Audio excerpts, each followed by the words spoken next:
Pada 10 Februari 2025, Kim Hanul, seorang anak berusia 7 tahun, seharusnya dalam perjalanan pulang seperti hari-hari sebelumnya. Ia baru saja menyelesaikan kegiatan di program ekstrakurikuler dan bersiap untuk meninggalkan sekolah. Namun, alih-alih menuju gerbang, ia dibimbing menyusuri koridor oleh seseorang yang ia percayai. Di dalam sebuah ruangan penyimpanan kecil yang remang-remang, dunia luar tetap berjalan seperti biasa. Tidak ada yang melihat apa yang terjadi di balik pintu tertutup itu. Tidak ada yang mendengar momen ketika nyawa seorang gadis kecil direnggut. Dan ketika keluarganya menyadari bahwa ia tak kunjung pulang, pencarian pun dimulai. Pencarian yang putus asa dan panik yang berakhir dengan sebuah penemuan yang tak terbayangkan. Hari ini kita akan menelusuri tragedi terbaru di Korea Selatan, kasus Kim Hanul. Hari itu, kegiatan sekolah telah berakhir. Udara sore yang sejuk mengalir melalui koridor yang terbuka. Suara anak-anak membereskan tas, bercakap-cakap dengan teman, dan bergegas menuju pintu keluar sekolah. Di luar, para orang tua berdiri menanti di gerbang, berharap melihat anak-anak mereka keluar. Pukul 16:30 sore, Kim Hanul keluar dari ruang kelasnya. Tas kecilnya tersandang erat di bahu. Ia menghabiskan sore itu menggambar dan tak sabar menunjukkan hasil karyanya kepada sang ibu. Saat ia melangkah menuju pintu keluar, sebuah suara yang dikenalnya memanggil dari ujung koridor. "Aku punya buku untukmu," kata X, salah satu gurunya, sembari menunjuk ke ruang penyimpanan audio visual. "Masuklah sebentar." Tanpa ragu, Hanul mengikuti X masuk ke dalam ruang gelap yang dipenuhi perlengkapan sekolah yang lama tak terpakai. Pintu tertutup di belakang mereka dengan suara klik yang lembut namun pasti. Di luar, siswa dan guru tetap menjalani rutinitas mereka, tak menyadari bahwa sesuatu yang mengerikan sedang terjadi di balik pintu itu. Pukul 16:50, orang tua Hanul yang mengharapkan putri mereka sudah sampai di rumah mengecek aplikasi pelacak lokasi di ponsel mereka. Lokasinya masih menunjukkan Hanul berada di dalam sekolah, tanpa pergerakan. Mereka mencoba meneleponnya, namun tidak ada jawaban. Dicoba lagi, tapi tetap tidak ada jawaban. Pukul 17:10, Nenek Hanul tiba di sekolah. Kecemasan mulai berubah menjadi ketakutan. Ia menyusuri koridor, memanggil-manggil nama cucunya. Di dekat ruang audiovisual, ia melihat X berdiri kaku dengan ekspresi tegang. "Di mana Hanul?" tanya sang nenek. Suaranya penuh kekhawatiran. X terdiam sesaat sebelum bergumam, "Aku tidak tahu." Lalu dalam satu gerakan cepat, ia mengunci pintu di belakangnya. Pukul 17:30, polisi tiba di lokasi. Dengan langkah cepat, mereka menyusuri lorong sekolah. Sang nenek menunjuk ke pintu terkunci dengan tatapan penuh kepanikan. Para petugas mengetuk keras, memerintahkan agar pintu dibuka. Namun tidak ada yang menjawab. Salah satu petugas melangkah maju, lalu dengan tendangan kuat, pintu pun terbuka. Ruangan itu sunyi. Di dalamnya, Hanul terbaring tak bergerak di lantai dingin. Seragam putih sekolahnya kini berwarna merah pekat.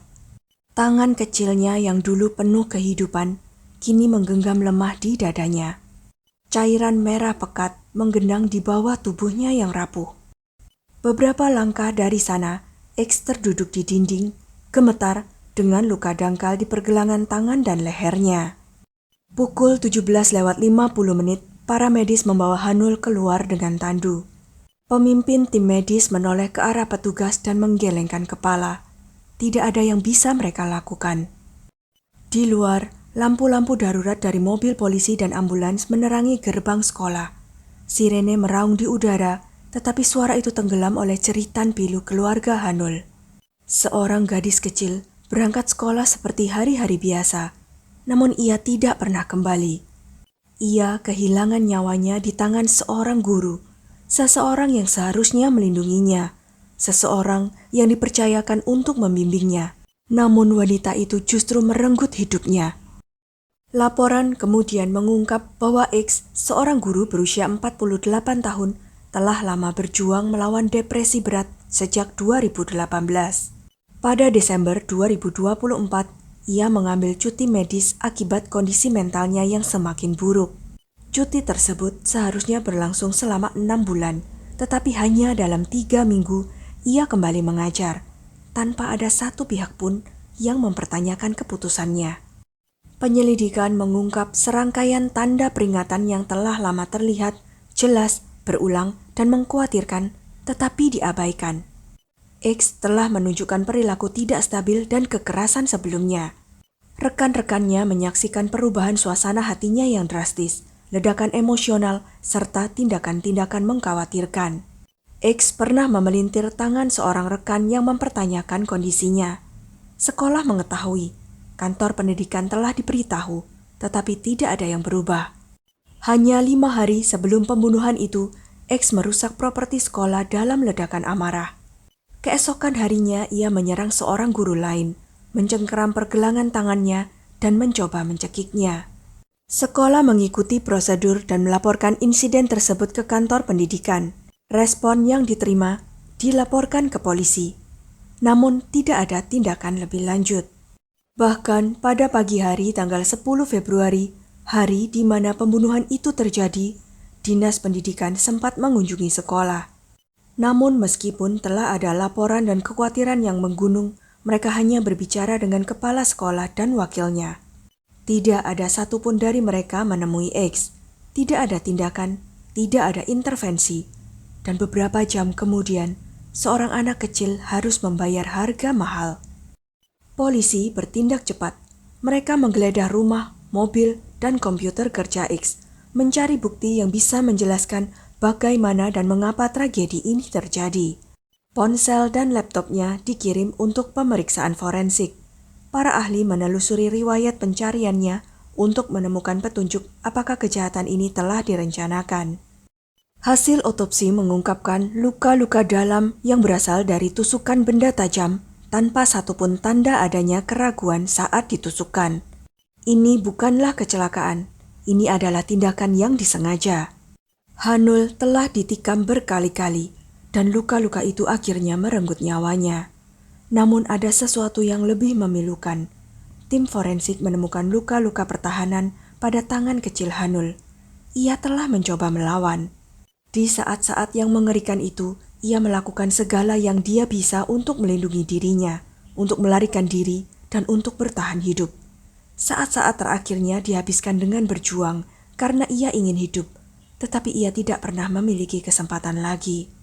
Psikolog kriminal Pyo Chang-won mengamati tindakan X dan mengungkapkan sesuatu yang mengerikan. Ketika dikonfrontasi oleh nenek Hanul, X tidak panik, tidak menangis, melainkan berbohong. Ia berkata kepada keluarga Hanul, "Dia tidak ada di sini, saya tidak tahu," lalu mengunci pintu di belakangnya. Itu bukan reaksi seseorang yang kehilangan kendali dalam momen kegilaan.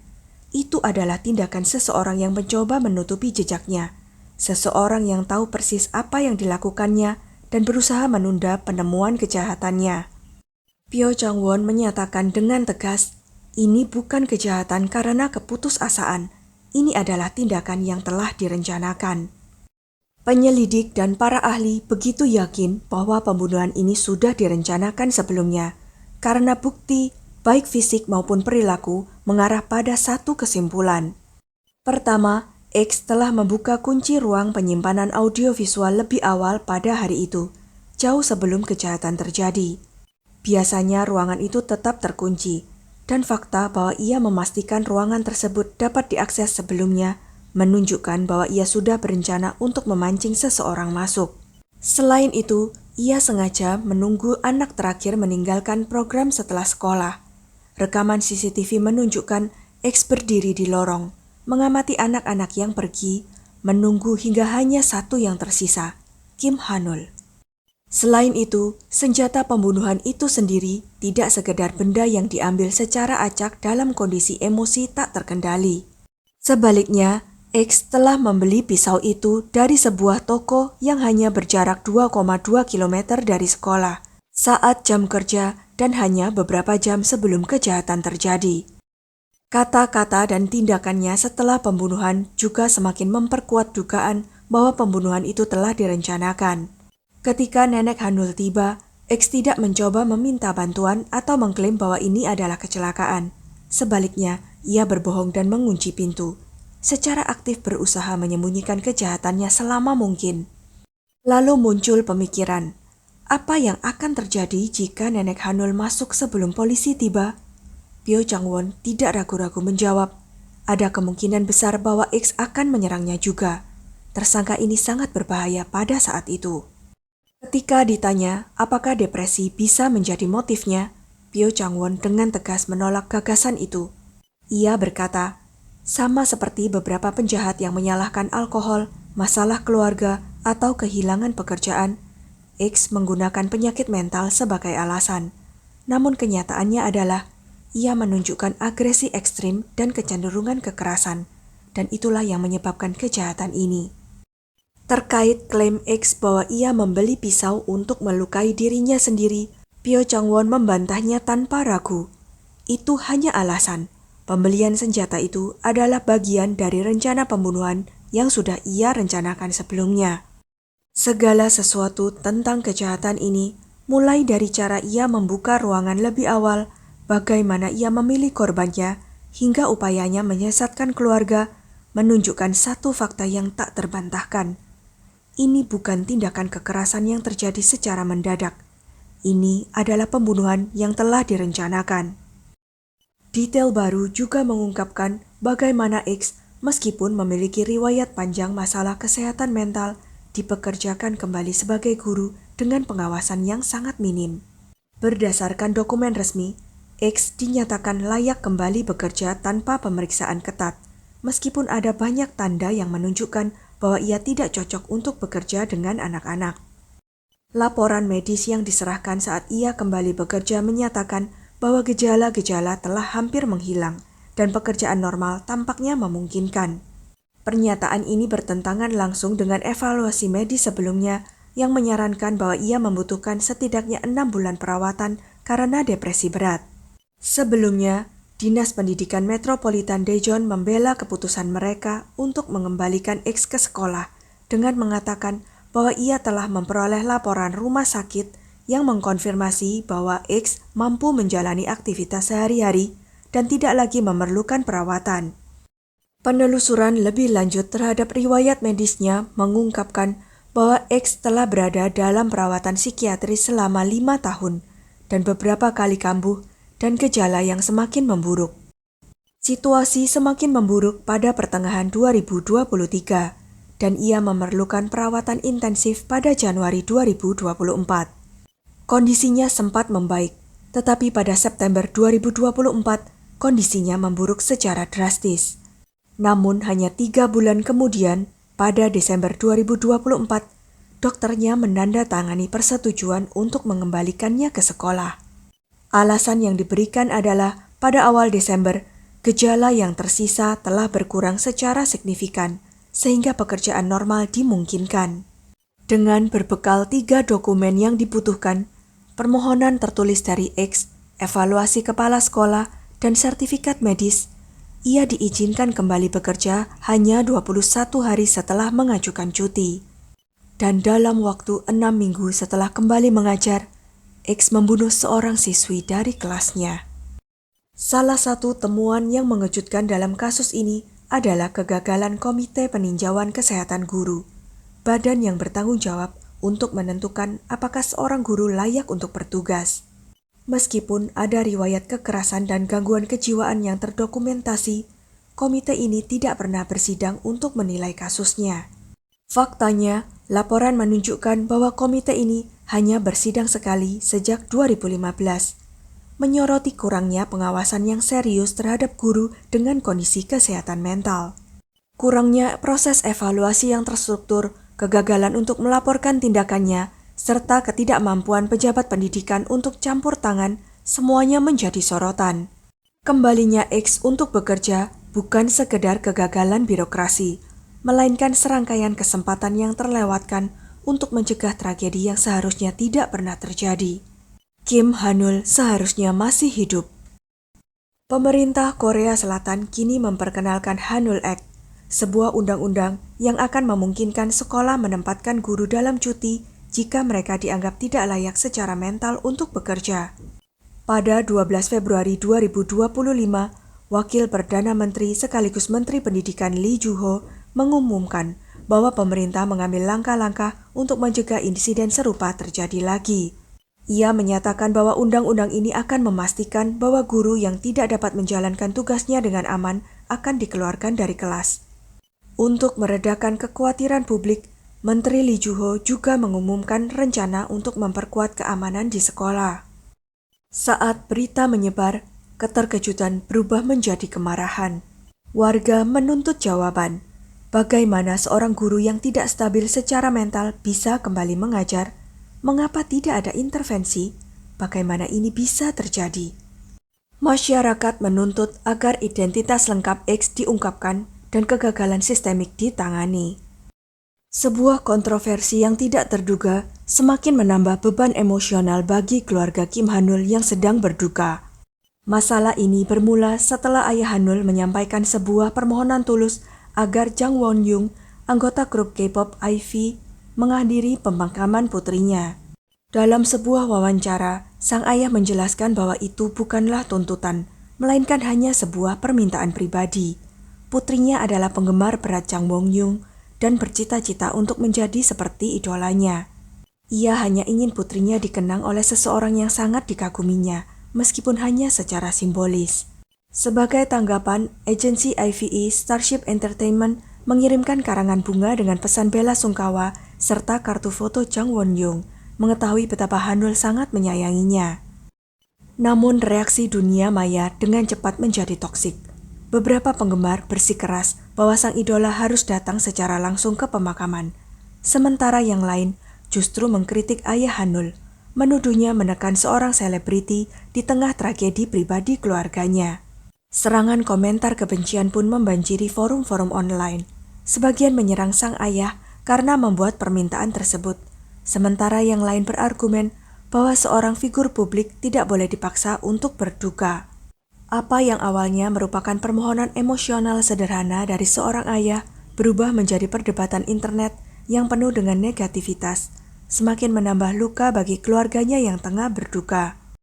Alih-alih berfokus pada mengenang kehidupan seorang gadis kecil, diskusi malah beralih ke argumen dan kritik, menutupi tragedi yang sebenarnya. Sementara itu, setelah tragedi, Guru X masih menjalani perawatan di rumah sakit akibat luka yang ia buat sendiri setelah melakukan kejahatan tersebut. Pihak berwenang telah menyatakan bahwa begitu kondisinya stabil, ia akan menjalani interogasi resmi dan menghadapi tuntutan hukuman.